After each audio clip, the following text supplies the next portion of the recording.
Alors, alors ça, tac, si je mets ça comme ça. Qu'est-ce qu'il fait? Une expérience de chimiste? Non, je pense qu'il est sur le point de faire une grande découverte. Oui, on va l'aider alors. Regardez ce que j'ai là. Oh, bonjour les enfants. Le truc qui fume ne là. touchez pas. Non, attendez, non, on touche pas ça, S'il te plaît, tu peux le remettre à sa place, merci. Ok, très bien. Donc,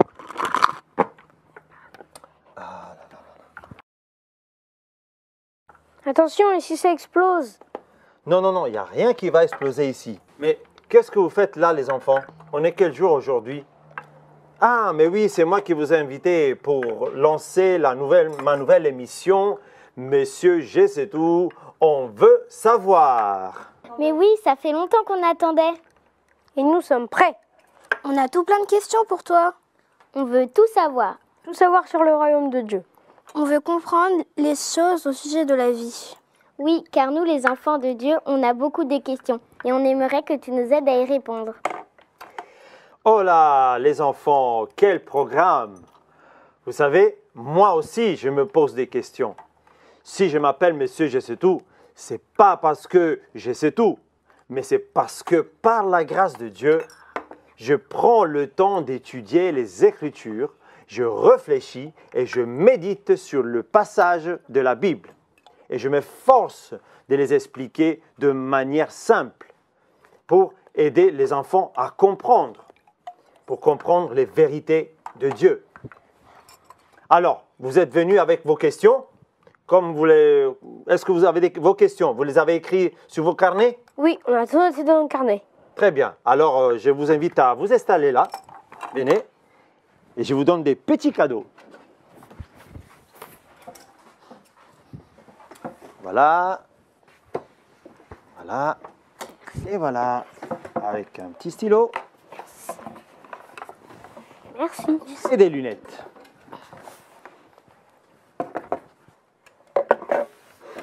Et voilà. Monsieur Je sais tout, j'aimerais savoir. On dit que Dieu est le créateur de l'univers. Mais comment cela est possible? Comment a-t-il pu créer l'univers entier? Si c'est lui qui l'a créé, c'est qu'il doit être vraiment grand et puissant. Attention, l'univers c'est immense, ce n'est pas juste la terre et le ciel, ça va au-delà. Et oui, vous avez toutes les trois raisons. Dieu a créé l'univers. Il a créé les hommes, la mer, les océans, les planètes, les galaxies. Peux-tu nous dire comment cela s'est passé? Oui, en combien de temps a-t-il tout créé? Dis-nous tout. Ok. On va commencer par le commencement.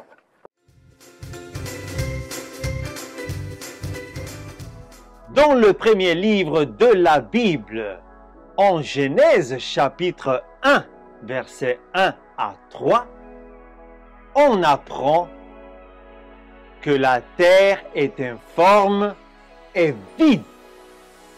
Il y avait les ténèbres partout. Imaginez un endroit sombre, obscur, noir, vide. C'était le chaos. Et dans ce chaos, Dieu a décidé de créer le ciel et la terre. Vous me dites, mais comment a-t-il fait? Eh bien, Dieu a prononcé des paroles. Premièrement, il a dit que la lumière soit. Et la lumière est apparue. Il a séparé les ténèbres de la lumière. Il a appelé lumière jour et ténèbres nuit. Et ce fut le premier jour. Le deuxième jour, toujours par sa parole, Dieu créa le ciel. Cet immense ciel bleu. Ah, j'aimerais bien toucher les nuages. Dommage. Je n'y arrive pas. Lorsque Dieu prononce des paroles, les choses se matérialisent. Et le troisième jour, Dieu créa la terre, les arbres et les plantes. Regardez ce beau vert. N'est-ce pas magnifique? Waouh! Et en plus, regardez cette herbe. Ah, elle est tellement tendre. J'aimerais bien me coucher. Oh! Waouh! C'est mieux que mon lit en tout cas, hein? Et ensuite, Dieu créa la mer. Regardez l'immensité des océans. Et je peux aussi marcher. Le quatrième jour, toujours par sa parole, Dieu créa le soleil. Regardez comme il est beau ce soleil. Par hasard, vous n'avez pas des lunettes de soleil parce que la lumière est trop éclatante. Et puis, il créa la lune et les étoiles. N'est-ce pas magnifique? Le cinquième jour, toujours par sa parole, Dieu créa les animaux du ciel. Regardez tous ces oiseaux. J'aimerais bien voler comme eux. Ensuite, il créa les animaux de la mer. Regardez les espèces des poissons. Observons ensemble ce que Dieu a créé.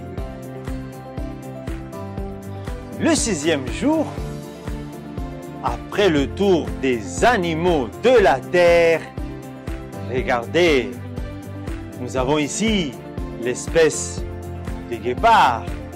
Derrière moi, il y a l'éléphant. À ma gauche, il y a le cheval. Regardez comment ils sont beaux. Après tout cela, Dieu créa l'homme.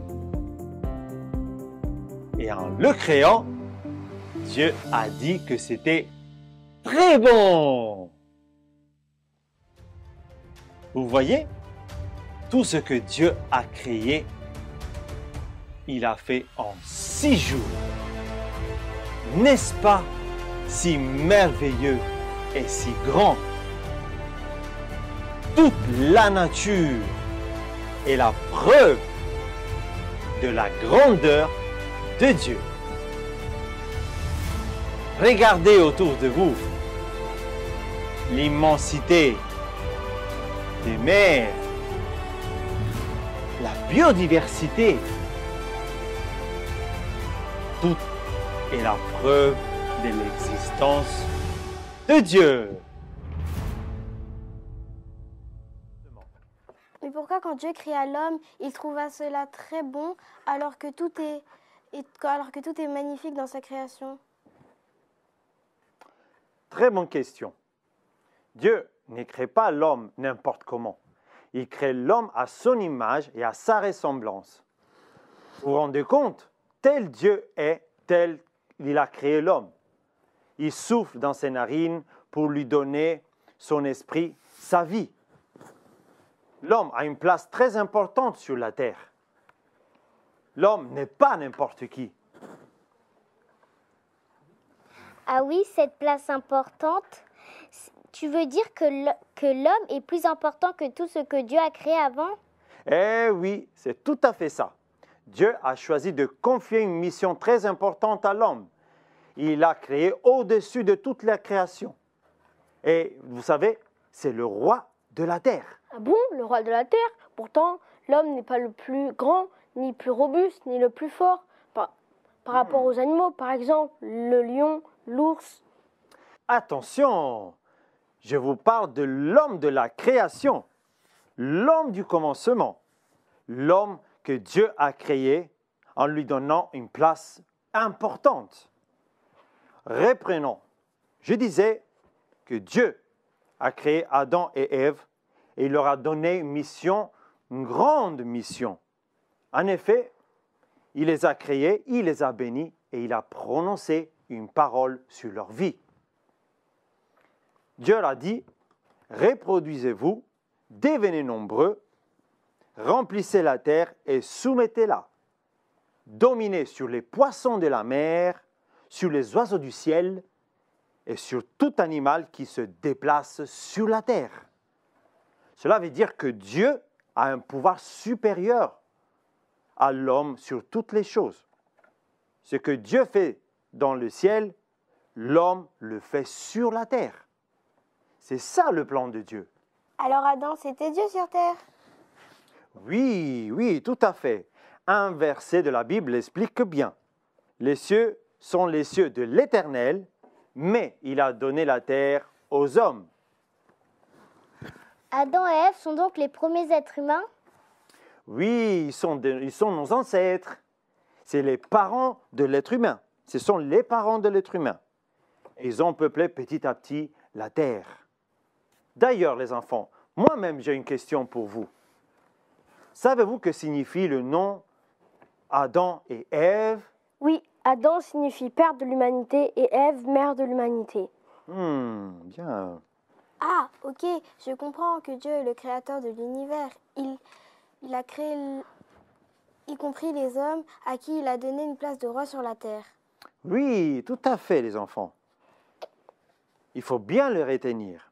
Il faut savoir que l'histoire de l'homme est avant tout une histoire divine. Ce n'est pas une histoire de célébrité, ni de contes de fées, ni une suite d'événements liés au hasard. Ah non, pas du tout. L'homme n'existerait pas sans Dieu. Dieu est la source de la vie et le début de l'histoire de l'homme.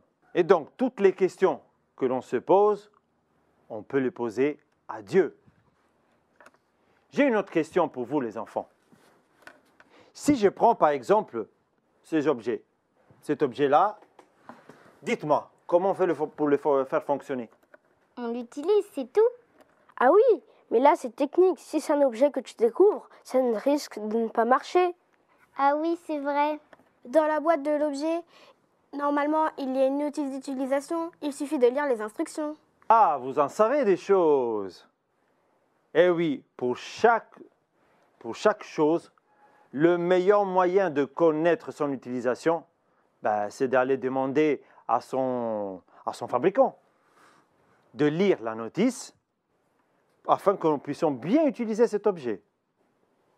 Donc, pour la création de l'homme, pour connaître l'homme, d'où il vient, comment il agit, quel est son avenir, il faut demander à Dieu et connaître le manuel d'utilisation.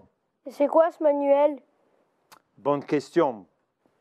Le manuel des manuels, ça s'appelle la Bible, autrement appelée la parole de Dieu.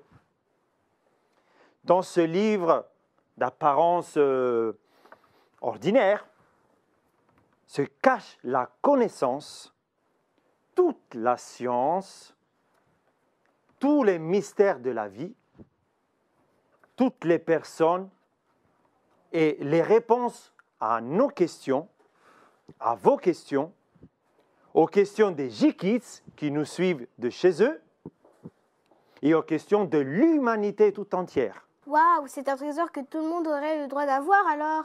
Avoir et ouvrir aussi pour la lire.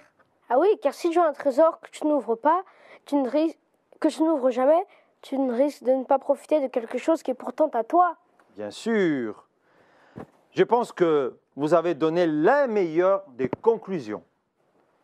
Je vous propose de nous arrêter là et de nous retrouver dans une prochaine émission. Qu'en pensez-vous? Je vous donne un petit travail.